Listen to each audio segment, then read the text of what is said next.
మోకాళ్లలో గుజ్జును పెంచి నొప్పిని తగ్గించి సర్జరీని దూరం చేసే ఫ్రీడమ్ వాక్.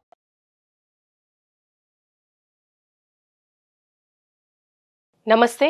ప్రస్తుతం మనతో ఉన్నారు ప్రముఖ ఆధ్యాత్మికవేత్త, ప్రముఖ జ్యోతిష వాస్తు పండితులు దింటకుర్తి మురళీకృష్ణ గారు ఉన్నారు. వారితో మాట్లాడదాం. నమస్కారం గురుగారు. నమస్తే. హరి ఓం శివం. గురుగారు, ఇప్పుడు మనకి 17వ తారీఖున నాగుల పంచమి అనేది ఉంది కదండి. అసలు విశిష్టత ఏంటండి? ఆ రోజు ఏ విధంగా చేస్తే మంచిది? మార్గశిర శుక్ల పంచమి, దీన్నే నాగపంచమి అంటారు. అంటే ఆంధ్ర సైడ్ ఎక్కువగా నాగుల చవితి, కార్తీక మాసం వచ్చే నాగుల చవితిని ప్రాముఖ్యంగా చేసుకుంటారు. మార్గశిర మాసంలో వచ్చే నాగుల పంచమి తెలంగాణలో ఎక్కువగా జరుపుకుంటారు. సరే, ఏది ఏమైనా కానీ, ఏ వ్యవహారం పద్ధతి వాళ్ళు చేసుకున్నా కానీ, బట్ నాగుల చవితికి కానీ నాగుల పంచమికి కానీ ప్రాముఖ్యత ఏంటి మెయిన్గా అంటే, జాతకంలో నాగదోషాలు. ఓకే, అంటే వివాహం ఆలస్యం అవటం కానీ, సంతాన విషయంలో ఏదైనా దోషాల వల్ల, అంటే జాతక దోషాల వల్ల సంతానం లేమి కానీ, లేదా సంతానం ఆలస్యం అవటం కానీ, మెయిన్గా ఇటువంటి నాగదోషాలకి, సర్పదోషాలకి కూడా ఈ నాగుల చవితి, నాగుల పంచమిని మంచి పరిహారం కింద ఉపయోగించుకోవడానికి ఉపయోగపడుతుంది అనమాట. జాతకాల్లో ఎటువంటి పరిహారాలు చెప్పినా ఈ రోజుల్లో చేసుకుంటే వాటి యొక్క ఫలితం ఎక్కువగా ఉంటుందని చెప్తారనమాట. ఈ నాగుల పంచమి రోజు ఇప్పుడు జనరల్గా ఏంటంటే, ఊళ్ళలో అయితే పుట్టలు అనేవి, పాము పుట్టలు అనేవి ఎక్కడ చోట ఉంటాయి, అక్కడికి వెళ్ళి ఆ పాలు పోయటమో లేకపోతే ఏదైనా నైవేద్యం పెట్టడం, పూజ చేసి రావడం జరుగుతుంది. బట్ సిటీలోకి వచ్చేప్పటికి రెడీమేడ్ పుట్టలు కూడా చేస్తున్నారు. సరే, అంటే రెడీమేడ్ పుట్టలు చేయకపోయినా అట్లీస్ట్ గోధుమ పిండితో కానీ, బియ్య పిండితో కానీ నాగ పడిగ చేసుకొని, ఓకే, స్వామివారికి పాలతో అభిషేకించుకోవడం, పాలను నైవేద్యంగా పెట్టడం, స్వామివారి యొక్క అష్టోత్తరంతో పూజ చేసుకోవడం, ఆ రోజు ఒంటిపూట భోజనం చేయటం. అంటే మెయిన్గా ఇంపార్టెంట్ ఏంటంటే, ఆ రోజు తరిగిన కూరగాయలు తినరు. అంటే స్వామివారు, అంటే ఏ కూర, అంటే తినే ఆహారంలో కూడా ఆ స్వామినే చూసుకుంటారన్నమాట. అట్లా అందుకని ఏంటంటే తరిగిన కూరలు తినకపోవడం, ఇట్లాంటివన్నీ చేస్తారు. ఇప్పుడు జాతకంలో ఎన్నో రకాల దోషాలు ఉంటాయి, బట్ ఇంత చిన్న పరిహారంతోనే పోతుందా, అటువంటి పెద్ద పెద్ద దోషాలన్నీ పోతాయా అని కూడా క్వశ్చన్ అరైజ్ అవుద్ది డెఫినెట్గా. మనకి శాస్త్రంలో జాతక దోషాలు ఎంత పెద్ద పెద్ద దోషాలైనా కూడా మనకి చిన్న చిన్న పరిహారాలతో పోతుందని చెప్పి మనకి శాస్త్రంలో క్లియర్గా మనకి ఇవ్వడం జరిగింది.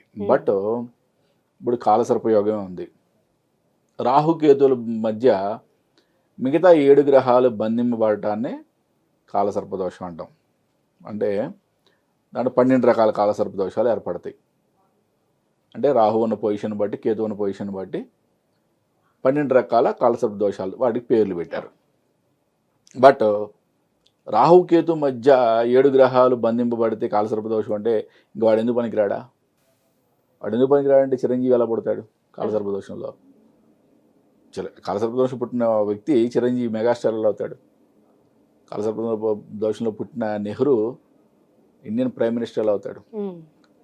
కాబట్టి ఏంటంటే, కాలసర్పదోషానికి పుట్టిన జన్మజాతకంలో ప్రాబ్లం ఉంది, అంతవరకు ఓకే. బట్ ఇంకా మిగతా యోగాలు ఏమైనా ఉన్నాయా అంటే, కాలసర్ప యోగం అనేది భంగం అయ్యిందా లేదా అనేది చెక్ చేసుకోవడం అనేది చాలా ఇంపార్టెంట్. కాలసర్ప యోగంతో పాటు అంటే అంటే మనం ప్రతిదీ కూడా జాతకంలో వచ్చే వాటిని యోగాలే అని అంటాం. అంటే మంచి యోగం, చెడు యోగం అని ఉంటుంది, అంతేగాని దోషం అనమాట. ఓకే, కాలసర్ప యోగము నల్లిఫై అయిందా లేదా ఇంకేదైనా మంచి యోగాలు ఉన్నాయా, ఇవన్నీ కూడా చెక్ చేసుకున్న తర్వాతే రియల్గా మనకి కాలసర్ప యోగం వలన ఏదో ప్రాబ్లం ఉంది అని మనం గ్రహిస్తే కనుక, మనకి శాస్త్రంలో చెప్పిన అద్భుతమైన పరిహారాలు స్వయంగా మనమే చేసుకోవడం చాలా అద్భుతమైన మంచి పద్ధతి. కాలసర్ప దోషాలకు సంబంధించి ఎన్నో రకాల శాంతులు, ఎన్నో రకాల ప్రతిష్టలు, హోమాలు, యాగాలు అన్నీ చెప్పబడినవి కూడా వాటికన్నా చిన్న చిన్న పరిహారాలు కూడా చేసుకోవచ్చని శాస్త్రం ఉటంకించింది క్లియర్గా. దాంట్లో అద్భుతమైన పూజలు, వ్రతాలతోనే ఇటువంటి దోష పరిహారం నివృత్తి అవుతుందని కూడా చెప్పబడింది అనమాట. కాబట్టి ఏంటంటే, దీంట్లో ఎవ్వరు డౌట్ పెట్టుకోవాల్సిన అవసరం లేదు. రియల్గా ఈ ఒక్కరోజు పూజ చేస్తే మనకి ఏదో అన్ని దోషాలు పోతాయి అని అనుకోవద్దు. మనకి శాస్త్రంలో చాలా క్లియర్గా చెప్పబడి ఉంది. పూజలు వ్రతాలతో ఎన్నో పెద్ద పెద్ద దోషాలు కూడా నివృత్తి అవుతాయి అని చెప్పి క్లియర్గా ఉంది. కాబట్టి ఎవరైతే నాగదోషాలు, జాతకంలో నాగదోషాలతో బాధపడుతున్నారో, వివాహం ఆలస్యం అవుతుందో, సంతానలేమితో బాధపడుతున్నారో వాళ్ళు ఈ నాగపంచమి రోజు నాగుల పుట్ట ఎక్కడైనా ఉంటే దగ్గరలో ఉంటే కనుక మీకు అక్కడికి వెళ్ళి స్వామివారికి పూజ చేసుకోవటం, పాలు వడ్డించడం, నైవేద్యం పెట్టడం, స్వామివారికి పూజ చేసుకొని రావడం అనేది చాలా మంచి అద్భుతమైన రెమెడీ. లేదు అక్కడ మనకి అనుకూలం లేదు, బట్ మనం చేసుకునే వీలు లేదు, మన దగ్గరలో ఎక్కడ దేవాలయం లేదు అనుకున్న వాళ్ళు ఇంట్లోనే గోధుమ పిండితో కానీ బియ్య పిండితో కానీ ప్రతిమ చేసుకొని టోటల్ కంప్లీట్గా పూజ అంతా కూడా, పూజా విధానం మొత్తం కూడా ఇంట్లో చేసుకోవడం అనేది చాలా అద్భుతమైన పరిహారంగా చెప్పుకోవచ్చు. అంటే అలానే ఇప్పుడు పుట్టమన్ను కూడా దొరుకుతుంది కదండి, దాంతో కూడా చేసుకోవచ్చా? అదే ఆర్టిఫిషియల్గా మనం చేసుకోవడం అనేది ఆర్టిఫిషియల్ ఎంతైనా కూడా.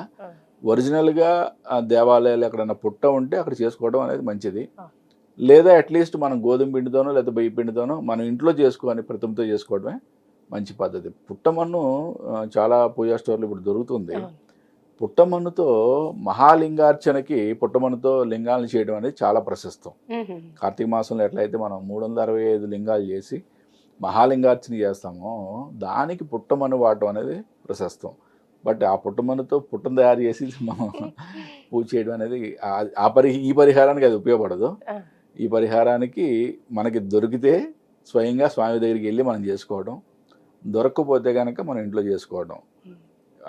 అంటే ప్రశస్తంగా అంటే నాగులకి సంబంధించి కృష్ణా జిల్లా మోపిదేవి గ్రామం ఉంది కదా, మోపిదేవి గ్రామంలో సుబ్రహ్మణ్యేశ్వర స్వామి అంటే ఆయన లింగాకారంలో సుబ్రహ్మణ్యేశ్వర స్వామి ఉండటం, అక్కడ ఎటువంటి నాగదోషాలు ఉన్నా కూడా అక్కడికి వెళ్ళి పుట్టలో పాలు పోస్తే అద్భుతమైన ఫలితాలు ఉంటాయని చెప్తారు.